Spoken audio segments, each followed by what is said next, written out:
retreated to the kitchen, where I couldn't shake the unsettling feeling that had settled over me. As the minutes ticked by, I couldn't help but steal glances at the couple. They barely touched their food, and their conversation remained hushed and cryptic. The ambiance in the restaurant had grown even more stifling, and I could feel a cold sweat forming on my forehead. I returned to their table, and the woman's eyes met mine. For a moment, I was transfixed by her gaze, which seemed to penetrate my very soul. She spoke in a low, melodic voice. "Mark, we need your assistance with something important." I nodded, unable to resist her compelling presence.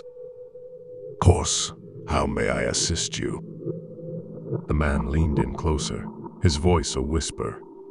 "We require your help in making a choice, Mark. A life-altering choice." My heart pounded in my chest as I asked, "What kind of choice are we talking about?" The woman's lips curled into a sinister smile. "A choice that will determine the fate of someone else. You see, Mark, we have the ability to foresee the future, and we know that you are the key to our decision." I felt a chill run down my spine. This was absurd, right? People like them didn't exist in the real world. But as I looked into their eyes, I couldn't deny the unsettling sense that they were not ordinary patrons. "What do you want from me?" I stammered. "We need you to choose," the man said. "Someone will die tonight, and you have the power to decide who it will be." My mind reeled. This couldn't be happening. It had to be a sick joke. But the gravity of their presence, the eerie stillness of the restaurant, and their haunting words left me with a sense of impending doom. I tried to regain my composure. "I can't make that kind of decision. It's not within my authority." The woman's smile faded, replaced by a cold, determined expression. "You misunderstand, Mark. We're not asking for your permission. We're telling you that you will make a choice tonight, whether you like it or not." The man continued. "You see, this restaurant, Bob's, has a long history of hosting deals that change lives. And tonight, it will host a deal that will alter the course of destiny itself." As I stood there, paralyzed with fear, they revealed their plan.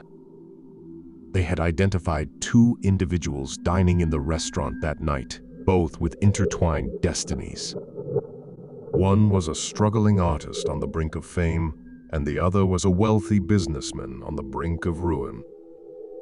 The couple claimed that one of them had to die to ensure the success of the other. I begged and pleaded with them, but they were unyielding. They threatened to harm me if I didn't cooperate, and they seemed capable of carrying out their sinister plan. I was trapped in a macabre game of life and death with no way out. With trembling hands, I approached the artist's table and whispered the grim news to him. Tears welled up in his eyes as he realized the gravity of the situation. He begged for his life, promising to give up his dreams of fame if it meant he could survive. But I had no choice. I then made my way to the businessman's table and delivered the same chilling message. He too pleaded for his life, promising to make amends for his past mistakes and help those he had wronged.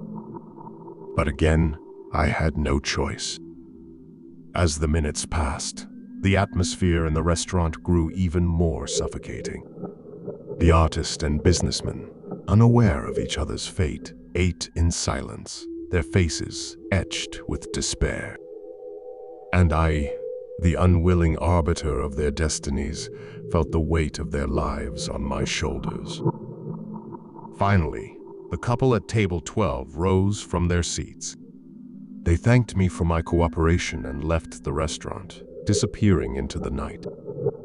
The eerie silence that had enveloped Bob's was shattered as the normal sounds of the city outside flooded back in. The artist and businessman finished their meals and paid their bills, each one leaving the restaurant with a heavy heart.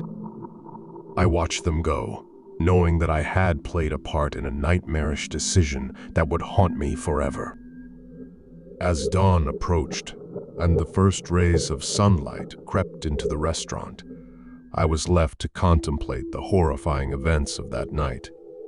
Bob's, once a place of elegance and refinement, had become a stage for a twisted game of fate. I knew that I could never forget the chilling couple at table 12 or the impossible choice they had forced upon me. And so, as the first customers of the day began to trickle in, I resumed my duties as a server, wearing a mask of normalcy while carrying the burden of that fateful night in my heart. Bob's had always been a place of secrets, but none had ever been as dark and chilling as the one I now carried with me, a secret that would haunt me for the rest of my days.